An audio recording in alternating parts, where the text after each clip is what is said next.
আসসালামু আলাইকুম। আজকে আপনাদের সাথে বেশ কিছু টপিক আমি শেয়ার করতে যাচ্ছি। প্রথম টপিকটা হচ্ছে একটা উক্তি দিয়ে শুরু করলে সবথেকে ভালো বোঝা যাবে। সেটা হচ্ছে যে কিছু মানুষ নিজের হচ্ছে দাবার গুটি হিসেবে কাজ করে। কে হয়তো বা আপনার ঘোড়াটা, কে হয়তো বা নৌকা, কে হয়তো বা হাতি, অর্থাৎ তারা দাবার গুটি হিসেবে আছে।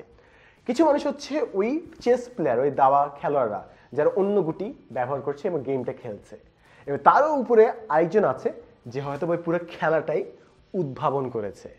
তাই হয়তো আপনি গুটি হিসেবে খেলছেন, হয়তো আপনি খেলোয়াড় হিসেবে দাবাটা খেলছেন, অথবা আপনি ওই মানুষটা যে পুরো খেলাটাই তৈরি করেছে। উদাহরণটা এই জন্য দিলাম কারণ এটা আমাদের জীবনে অনেকগুলো স্টেপের কথা বলে। হয়তোবা আপনি ডিজাইনিং শিখলেন, একটা পাতা আঁকলেন, আপনি অনেক খুশি যে my first design with Photoshop or power point, তো আমি বেশ খুশি। কিন্তু আপনার হয়তোবা আরেক স্টেপে আরেকজন আছে যিনি আরও সুন্দর করে ড্র করছেন এবং কমার্শিয়াল কোনো কাজ করলেন। কমার্শিয়াল কাজ হওয়ার পরের স্টেপ হয়তো বা ভাবছেন যে আপনার নিজের কিছু বলার আছে, ওই যে চিন্তা ভাবনাগুলো ওগুলো আপনি আপনার শিল্পের মাধ্যমে মানুষের সামনে তুলে ধরছেন। এর পরের স্টেপ হয়তোবা আপনি কোনো একটা ট্রেনিং একাডেমি খুললেন যেখানে আপনি অন্যদেরকে শেখাচ্ছেন যে কিভাবে মাথার চিন্তাগুলো আমি আমার শিল্পের মাধ্যমে অন্যদের সামনে তুলে ধরতে পারি। এর পরের স্টেপ হয়তোবা আপনি এটাকে আরও সিস্টেমের মধ্যে ইন্টিগ্রেট করছেন যে আমি খালি শিখাবো না, আমি বই লিখবো, আমি ভিডিও বানাবো, আমি কোর্স বানাবো, আমি ম্যাটেরিয়াল বানাবো, আমি পলিসি চেঞ্জ করব। আপনি আরও বড় লেভেলে খেলছেন। তো এই হয়তোবা আমি প্রথমে খালি ওই ফার্স্ট স্টেজে আটকে থাকি যে আচ্ছা আমি শিখছি, হয়তো আমি হাতে কীভাবে ক খ লিখতে হয় ওটা আমি শিখে ফেলছি। অনেকে ক খ লিখে লাভ হবে, আরে আমি ক খ লিখে শিখে ফেলছি। কিন্তু এর পরের স্টেপ হয়তোবা আপনি কিছু শিখেছেন, ওই জিনিসটা আপনি লিখতে পারছেন। এর পরের স্টেপ হয়তো আপনি নিজের কোনো একটা মাথায় আইডিয়া এসেছে, সাহিত্য এসেছে, কোনো গল্প এসেছে, ওইটা আপনি ক খ এর মাধ্যমে তুলে ধরছেন। তো সেম প্রসেসটা সব জায়গায় অ্যাপ্লিকেবল। ক খ যেরকম শেখার কথা বলছি, সিমিলারলি কোডিংয়ের আপনি হ্যালো ওয়ার্ল্ড শেখা, কিংবা সিমিলারলি আপনার ডিজাইন শেখা, অ্যানিমেশন শেখা, ওটা খালি শেখার পার্ট। এর পরের পার্ট হচ্ছে নিজের মাথায় কী আছে, কিন্তু আপনি যে চেঞ্জগুলো সামনে চাচ্ছেন ওগুলো কীভাবে আপনার স্কিলের মাধ্যমে, আপনার আর্টের মাধ্যমে তুলে ধরছেন। So always think of the bigger game. হয়তো আপনি একটা প্রজেক্টের জন্য ৫,০০০ টাকা পেলেন, আপনি একদম খুশি যে মামা আমি তো জিতছি। হয়তোবা ওই মানুষটাই যে আপনাকে দিয়ে কাজটা করে নিয়েছে ওই সেম প্রজেক্টটা অন্য একটা ভালো ক্লায়েন্টের কাছে ৫০,০০০ টাকায় বিক্রি করছে, এবং আমি এরকম দেখছি। তো আপনাকে সবসময় বুঝতে হবে যে কোন গেমটা বড় এবং আপনি কি গেমটা খেলছেন নাকি না। ডাজেন্ট মিন যে আপনাকে অন্যকে হার্ম করতে হবে, বাট আপনি যখন বুঝবেন যে আরও বড় গেম খেলা হচ্ছে, আপনি নিজে অটোমেটিকলি অনেক ভালো মতো ইমপ্রুভ করবেন। So this was the first concept. Second concept হচ্ছে যে আমাদের অনেকের মাথায় অনেক আইডিয়া থাকে, অনেক বেশি আইডিয়া। আমি এটা ঠিক মনে পড়লেও হয়তো বা সেকেন্ড কিংবা থার্ড ইয়ারে মনে হচ্ছিল যে অনেক কিছু করার অপরচুনিটি আছে। স্টুডেন্ট পড়ানো যায়, হয়তো বা কোনো একটা ভেঞ্চার করা যায়, হয়তো বা একটা মনে করেন একটা জাস্ট দোকান বসাই দিলাম যেখানে আমি খাবার টাবার বিক্রি করবো, বার্গার বিক্রি করবো, কিংবা একটা ফ্যাশন ক্লোদিং করে মনে করেন অনলাইনে জামা কাপড় বিক্রি করবো। অনেক আইডিয়া থাকে। এবং এখানে দুইটা প্রবলেম, মেইন প্রবলেমের কথা আমি এটা বলি। সেটা হচ্ছে যে হয়তো বা কখনো আপনাকে আইডিয়ার কথা বলা হলো, ম্যাক্সিমাম টাইমে কী করতাম, যখন জুনিয়র থাকতাম খালি একটা আইডিয়া দিতাম না, অনেকগুলো আইডিয়া দিতাম, 10-20টা আইডিয়া দিতাম। কেন? কারণ আমি কোন আইডিয়াটা কাজ করবে আমি জানি না, কোন আইডিয়াতে আমি কমিট করবো আমি জানি না। তাই আমি 20টা আইডিয়া দিলাম। যদি বলে যে ভাই এই আইডিয়া তো গ্যাঞ্জাম আছে, আমি বলবো যে আরে আরও 19টা আইডিয়া আছে, ওইগুলো আইডিয়া দেখো। তো এইভাবে অনেকগুলো আইডিয়া দিই এবং নিজে যে কোনো আইডিয়ার প্রতি কনফিডেন্ট না ওইটা লুকানোর চেষ্টা করি। বাট অ্যাট ওয়ান পয়েন্ট যখন আপনার অনেকগুলো অপরচুনিটি চলে আসবে, আপনি টিউশন করতে পারেন, আপনি জব করতে পারেন, আপনি কমার্শিয়াল করতে পারেন, লিখতে পারেন, আপনি ট্রেনিং করতে পারেন, আপনি বাইরে পড়তে যেতে পারেন, এগুলো যখন এতগুলো অপরচুনিটি আপনার আসবে সামনে, তখন একটা কনস্ট্যান্ট কাজ করবে। সেটা হচ্ছে এনার্জি অ্যান্ড টাইম। একটা না, বেসিক কনস্ট্যান্ট হচ্ছে আপনার এনার্জি, যে আপনি চাইলেও সবগুলো পিছিয়ে আপনি দৌড়াতে পারবেন না, তখন আপনাকে ফোকাস করতে হবে। এবং এই জিনিসটা যেহেতু আইমান ভাই আমার 3 বছর বড়, সবসময় ভাই আগে থেকে জানে ঝামেলাগুলো পরে, তারপর আমাকে বলে যে সাদমান এগুলো আসতেছে, তুই এখন থেকে ঠিক কর। আমাকে ওর সিমে বসছে যে সাদমান তুই এখন অনেক কাজ করতেছিস, এই ভিডিও টিডিও বানাচ্ছিস, ডিজাইন করতেছিস, বাট স্ট্রাকচার্ড ওয়েতে আগা। আমি তো বুঝতাম না যে আরে ভাই এত আইডিয়া, এত জিনিসের পিছিয়ে দৌড়াচ্ছি, কেন আমি স্ট্রাকচার ওয়েতে আগাবো, কেন এটাতে আমি কমিট করবো। পরে না যে গ্যাঞ্জামটা বুঝি যে আপনি যখন এলেভেলের কাজ করবেন, আপনি যখন 20টা আইডিয়া নিয়ে কাজ করছেন, আপনি কিন্তু কোনোটাতে ফোকাস করেন না যে কোনটা অ্যাকচুয়ালি লাভ দিবে, কোনটাতে অ্যাকচুয়ালি বেশি ইম্প্যাক্ট। আপনি সবগুলো আচ্ছা আছে তো, এইটা কাজ না করলে ওইটা হবে। তো আপনি কোনোটাতে কমিট করছেন না, জাস্ট হালকার উপর ঝাপসা দিয়ে চালিয়ে যাচ্ছেন। তো পরে একটা স্টেজ আসবে যখন আপনার বেশি সময় নাই and you have to commit, কোন একটা কাজে আপনাকে ফোকাস দিতে হবে। তখন আপনি বুঝবেন যে এতদিন এলোমেলো হিসেবে কাজটা না করে আমি যদি একটা কাজে ফোকাস করতাম, ওইটাকে আমি অনেক বেশি দূরে নিয়ে যেতে পারতাম। আমাকে ভাইয়া বলেছিল, আমার বুঝতে 2-3 বছর লেগেছে। আমি এখন বলে রাখলাম, আমি জানি না যারা শুনছেন আপনাদের কতদিন সময় লাগবে। And that brings me to the fourth point, which is যে রিফ্লেকশন অন ইউর ওয়ার্ক। আমরা যে কাজগুলোই করি না কেন, ওগুলোর উপর আমাদের ব্যক্তিগত জীবনে যে স্ট্রাগলগুলো যাচ্ছে, যে সমস্যাগুলো যাচ্ছে, এবং পুরো আমাদের চারপাশে যে পরিবেশটা আছে ওটা একটা রিফ্লেকশন হয়। সেদিন আমি ইউনিভার্সিটি থেকে নীলক্ষেতে যাচ্ছিলাম, তো যাওয়ার পথে এক বন্ধুর সাথে দেখা, সে অনেক বেশি বই পড়ে। তো এই টাইপের মানুষ খুঁজে পাওয়া একটু কষ্টকর, কারণ যারা অনেক বেশি বই পড়ে খুব কম সংখ্যক মানুষ। তো ওর সাথে আমি গল্প করছিলাম, ও অনেক বই পড়েছে, অনেক কিছু করছে, আমি ওর মাথা থেকে অনেকগুলো আইডিয়া নেওয়ার চেষ্টা করছিলাম। তো আমি ওকে বললাম যে এত বই পড়লে why don't you start writing, যে কেন লেখালেখি করতেছ না? তখন ও বললো যে দেখো, যে যখন মানুষ কোনো একটা স্টেজ দিয়ে যায়, যখন তার লাইফে কনফিউশন থাকে কিংবা তার লাইফে কষ্ট আছে কিংবা ডিপ্রেশন আছে, ওই জিনিসগুলো ইমোশনগুলো ওর ক্রিয়েটিভ ফর্মে, ওর সৃজনশীল কাজে উঠে আসে। তাই আমি চাচ্ছিলাম না যে আমার লাইফে যেই নেগেটিভিটি আছে, যে ঋণাত্মক জিনিসগুলো আছে, ওগুলো আমার লেখনের মধ্যে উঠে আসুক। তাই আমি এগুলো অ্যাভয়েড করার চেষ্টা করছিলাম। আমার মনে হচ্ছে এটা খুব ইম্পর্টেন্ট একটা কনসেপ্ট, কারণ আমিও আমার লাইফে স্টেজগুলো দিয়ে গিয়েছি এবং ওই সময় আমি ভিডিও বানানো অনেক কমিয়ে দিয়েছি, কারণ আমি চিন্তা করছিলাম যে আমি আমার নিজের লাইফে যদি কিছু জায়গায় কনফিউজড হয়ে যাই, আমি আমার ভিডিওতে অডিয়েন্সকে কনফিউজ করে দিতে পারি। তাই I just kept away from making videos. So আমি জাস্ট এটা বলবো যে আমাদের লেখায় সবসময় এটা প্রকাশ ঘটবে আমাদের লাইফে যা ঘটছে। তাই জাস্ট বি অ্যাওয়্যার যে আপনি যখন রেগে আছেন, আপনি যখন ক্ষোভে আছেন, আপনি যখন হতাশে আছেন, আপনার জিনিসগুলো কোনো না কোনোভাবে আপনার ভিডিওতে উঠে আসবে। ফর এক্সাম্পল, আমার লাস্ট ভিডিওটা যে ছিল, আমি বইমেলা নিয়ে বলেছিলাম, কিন্তু এখানে অনেক রাগ প্যাসিভ অ্যাগ্রেসিভভাবে উঠে এসেছে, কারণ আমি হতাশ ছিলাম বিভিন্ন কারণে, কিছু গোষ্ঠীর কারণে, যারা মানে আমি এক্সপেক্ট করেছিলাম যে যারা বই পড়বে তাদের একটা ভালো ক্রাউড থাকবে, কিন্তু আমি একটু হতাশ ছিলাম। দেখছেন, এই ভিডিওতে কিন্তু উঠে আসলো। তো নিজের লাইফে যখন এই জিনিসগুলো থাকবে, ফ্রাস্ট্রেশন কাজ করবে, ওগুলো কিন্তু আপনার কাজে উঠে আসবে। তাই জাস্ট বি কেয়ারফুল। আপনি যদি লেখক হন, লেখিকা হন, আপনার কাজে উঠে আসবে।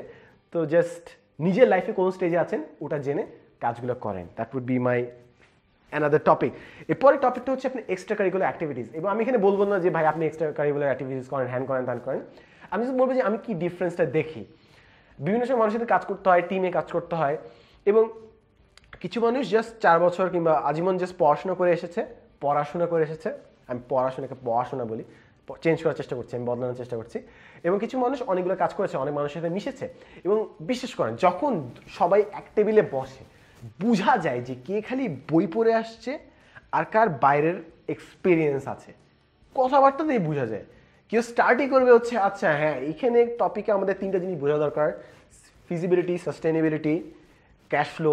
আর একজন স্টার্ট করবে যে ভাই মার্কেটে আমি দেখে আসছি এই প্রজেক্টে অনেক বেশি কাজ করছে, 2000 টাকা ইনভেস্ট করছে, প্রতিটাতে আরও আয় এরকম এরকম, এটা করলে ভালো হয়।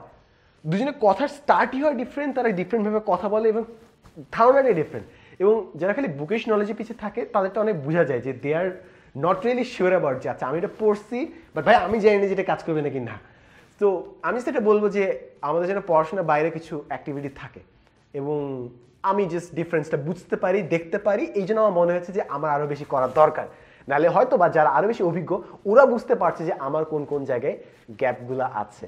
এবং এই জিনিসটা আমি প্রায় সময় খেয়াল করি, যখন আমি দেখি যে আচ্ছা হ্যাঁ রাস্তায় হেঁটে যাচ্ছে, জুনিয়ররা হেঁটে যাচ্ছে, তারা হয়তো বেশ মজা করছে, কিংবা মনে করেন দুটো ইয়াং কাপল যাচ্ছে, আমি তাদের ফেসিয়াল এক্সপ্রেশন, বডি ল্যাঙ্গুয়েজ দিয়ে বুঝতে পারি যে আচ্ছা ঠিক তারা এখন লাইফে কোন স্টেজে আছে, কী নিয়ে হয়তো বা তারা একটা হাইপ টাপ। আমি গেস করার চেষ্টা করি, আমি 100% শিওর তা না, কিন্তু বোঝা যায় অনেক সময় যে কে কোন লেভেলে চিন্তা করছে, কোন স্টেজে চিন্তা করছে, তার ফ্লটা কোন জায়গায়। তাই যত বেশি আমরা এক্সপোজ হবো লাইফে তত বেটার। এবং আমি এটা আপনাদেরকে কি বলছি, আমার নিজের লাইফে এটা ইমপ্লিমেন্ট আরও বেশি করা দরকার।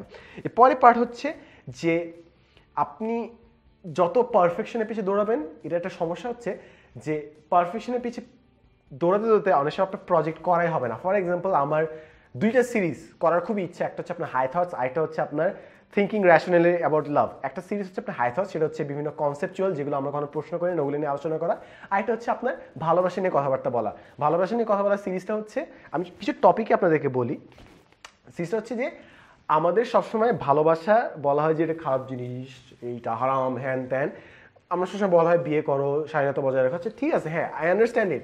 কিন্তু ভালোবাসার জিনিসটা কি এবং কীভাবে শুরু হয়, কীভাবে জিনিসটা আসলে কি, লাইফে এটার ভূমিকা কি, কীভাবে মানুষ আগায়।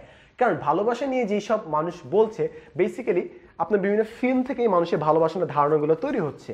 কিন্তু তারা বলবে যে না এইসব ফিল্ম এগুলো তো আনরিয়েল, এগুলো তো আসলে সত্যি না, ভালোবাসা এরকম না, ভালোবাসা হচ্ছে ডিফারেন্ট।